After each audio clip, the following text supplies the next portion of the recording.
ओम सहना भवतु सहनो भुनक्तु सह वीर्यं करवावहै तेजस्विनावधीतमस्तु माम विद्विषावहै।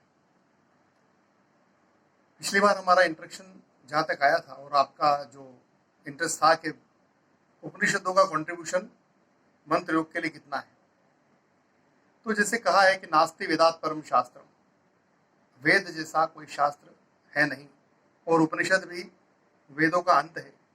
वेद का एक जो एक्सप्लेनेटरी हिस्सा है वो उपनिषदों में है। वेदों का ज्ञान का निचोड़ जो है वो उपनिषदों तक आया हुआ है, उपनिषदों में आया हुआ है, विभिन्न विभिन्न प्रकार से उनका वर्णन किया है। अब जो वेद की पूरी विषय वस्तु है वो तो ज्ञान, कर्म, उपासना और विज्ञान, ये चार चीजें उसमें प्रीडोमिनेंटली उपस्थित हैं। चूंकि हम बात अभी मंत्र योग की कर रहे हैं तो लेट्स बी प्रिसाइज, हम वापस मंत्र योग पे आएंगे। जैसा आपका सवाल था कि उपनिषदों का क्या कंट्रीब्यूशन है मंत्र योग में और कौन कौन से उपनिषद हैं, ये लास्ट टाइम की हमारी बात थी। तो इसमें ऋग्वेदिक उपनिषद मुख्य रूप से ऐतरेय उपनिषद और कौशिकी की उपनिषद का बहुत बड़ा कंट्रीब्यूशन है जो इससे लिया गया है। ये हमारी शरीर संरचना से लेकर के जो ब्रह्मांड से कनेक्टिविटी है, रोम रोम कैसे बना है, हमारी तन्मात्राओं की क्या स्थिति होती है, हमारा अंदर का प्राण कहाँ कैसे चलता है, उसका क्या विज्ञान है। फिर इसके साथ में जो इसका मेन बैकबोन है मंत्र योग के लिए वो है तैत्तिरीय उपनिषद, जो कृष्ण यजुर्वेद का उपनिषद है, उसको लिया गया है। उसमें से बहुत सारा हिस्सा कृष्ण यजुर्वेद का है मंत्र योग में, क्योंकि दूसरे या तीसरे अनुवाक में जो वर्णन किया है विद्युतीय शक्ति के बारे में, आकाशीय शक्ति और विद्युतीय शक्ति का प्राण शक्ति से एक इंटरेक्शन होना, वो कैसे इंटरेक्ट करती है। और प्राण शक्ति के बारे में हमने पहले भी जैसे बात की, इसका डायमेंशन बहुत बड़ा होता है, तो तीसरे अनुवाक का ये अनुवाक से इसमें लिया है। फिर ये आनंदमय, अन्नमय, प्राणमय, मनोमय, विज्ञानमय और आनंदमय, ये जो पंचकोशी सिद्धांत जो है ये भी तैत्तिरीय उपनिषद से लिया है। भृगुवल्ली के अंदर इसमें जो हम इसके बारे में सबसे एक महत्वपूर्ण बात यहाँ पे कही है वो है विज्ञानम ब्रह्मेति विजानात। सबसे बड़े प्रतिपाद्य विषय आत्मविद्या उपनिषदिक ज्ञान का सबसे बड़ा प्रतिपाद्य जो विषय है वो है ब्रह्म। उसको जानने के लिए ही कहा है कि विज्ञानम ब्रह्मेति विजानात, विज्ञान के माध्यम से ही ब्रह्म को जाना जा सकता है, से भी ब्रह्म को जाना जा सकता है, से ही ब्रह्म को जाना जा सकता है। ये ऐसे रास्ते की तरह बातें हैं।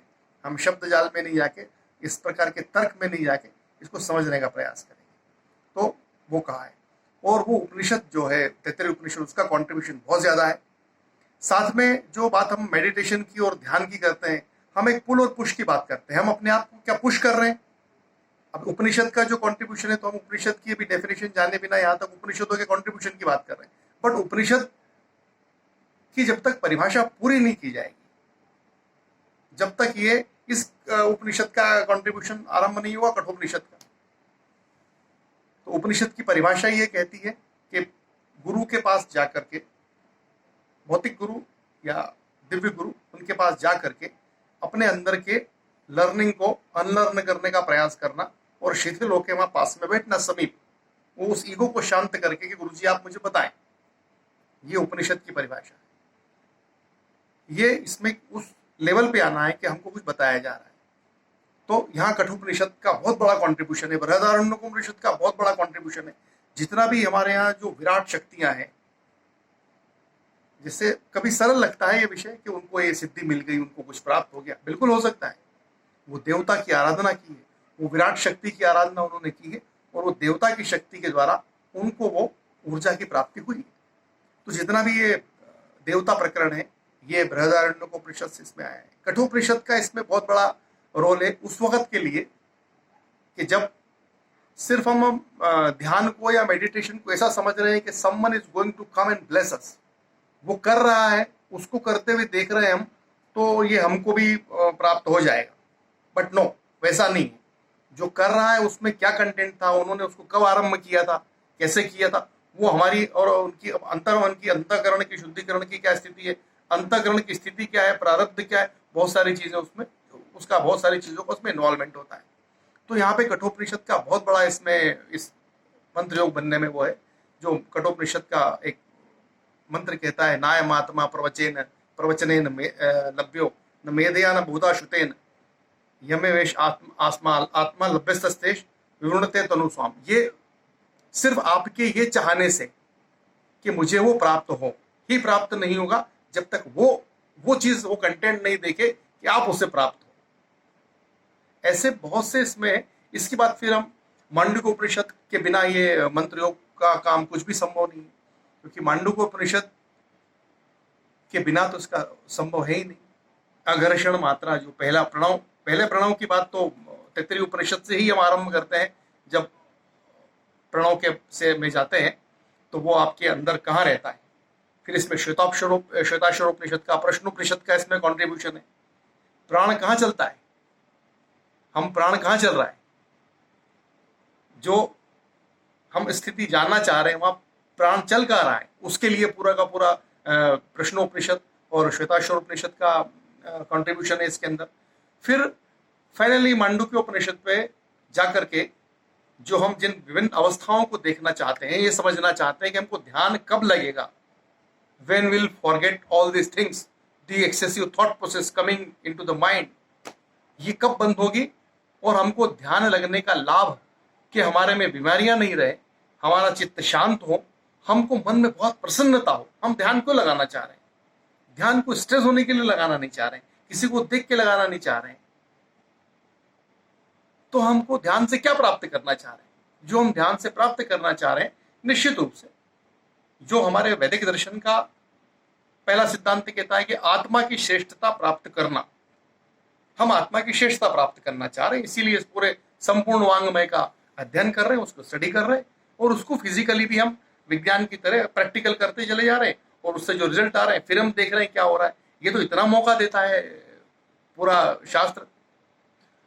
तो मांडुक्य उपनिषद आजकल बहुत काम हो रहा है, लेकिन डायरेक्ट वो आपको म के बाद तुरीय अवस्था, अभी तुरीय अवस्था की बहुत सारी बातें हुई, मैं कुछ बोलूं उससे ज्यादा बहुत भरा पड़ा है पूरा, सब लोगों ने बहुत सारा बोल दिया गया है तुरीय अवस्था के बारे में, कैसे करने से वैसे आपको कैसे होगा तुरीय अवस्था, वहां तक कैसे चले जाएंगे। ये योग सिद्धांत के बिना जाना संभव नहीं हो पाएगा। यम नियम 5 यम 5 नियम, ये 10 हो गए। फिर प्राणायाम होगा, आसन है, प्राणायाम है, आसन में भी कोई न कोई एक साधना रहेगा। फिर प्राणायाम होगा, प्राणायाम में प्राण वो कहाँ चल रहा है, श्वेताक्षरोपनिषद प्रश्नोपनिषद बताएंगे। फिर आप धीरे धीरे जैसे प्राणायाम के बाद प्रत्याहार में जाएंगे, प्रत्याहार में जाते ही उपनिषदिक ज्ञान का आरंभ चालू हो जाएगा कि अब अंदर कैसे करेक्ट करना है, how to bring the correction inside. वो करेक्शंस बिना आए हुए आपकी फोकस नहीं हो पाएगी, धारणा नहीं बन पाएगी, धारणा नहीं बन पाएगी तो ध्यान कैसे हो पाएगा। So this all is interlinked, ये बहुत एक दूसरे से मिले जुले हैं। तो आज हमने इन सब उपनिषदों के बारे में जिनका नाम लिया, ये टाइम पे हम इनकी बात करते रहेंगे, बट मेनली जो तैत्तिरीय उपनिषद कृष्ण यजुर्वेद का बहुत बड़ा कंट्रीब्यूशन है इसमें। I may forget something while speaking in a flow, so I will also check next time, I also keep one एक छोटा पट्टी विद मी कि मैं उसमें वो रेफरेंस अच्छे से आपके सामने रख सकूं, क्योंकि बहुत बड़ा है। मगर जब इसको करने लगते हैं, अब इनके मंत्र के वाइब्रेशंस में हम अगली बार जाएंगे कि इनको करने वाले वेद से ये सिखाने वाला प्रोसीड्यूर है उपनिषद में, इट इज ए प्रोसीड्यूर, ये सिखाने वाला है। और जो कार्मिक पार्ट है वो है मंत्र संहिता, और इनका जो इंस्ट्रूमेंटल, आप ये जो साक्षात इंस्ट्रूमेंट है ये बॉडी है, इस इंस्ट्रूमेंट के साथ में इसके ऊपर प्रयोग होगा। ध्यान, चित्त की शांति, बुद्धि की शांति, एक्सेसिव ट्रैफिक जाम की शांति, स्ट्रेस का जाना, तनाव का निकलना, बहुत अच्छा लगना, खुशी होना, आनंद मिलना, ब्लिसफुल माइंड रहना, मेडिटेशन हो जाना, इनर सब कुछ अच्छा हो जाना, ये यही होगा इस इंस्ट्रूमेंट में, यहाँ प्रयोग का आएगा। कार्मिक हिस्सा है मंत्रा, वैदिक मंत्रा, ये हिस्सा जो है ये ओम करेगा, और उपनिषदिक जो है उस फॉर्मेट से काम किया जाएगा। So this all is intermix. हम नेक्स्ट में जानेंगे कि मंत्रों के प्रयोग उपनिषदिक इन्फ्लुएंसेस के बेसिस पे कैसे करें, जिससे हमको अंतःकरण की शुद्धि हो, internal detoxification. Next time we will talk on internal detoxification. Thank you very much, stay blessed.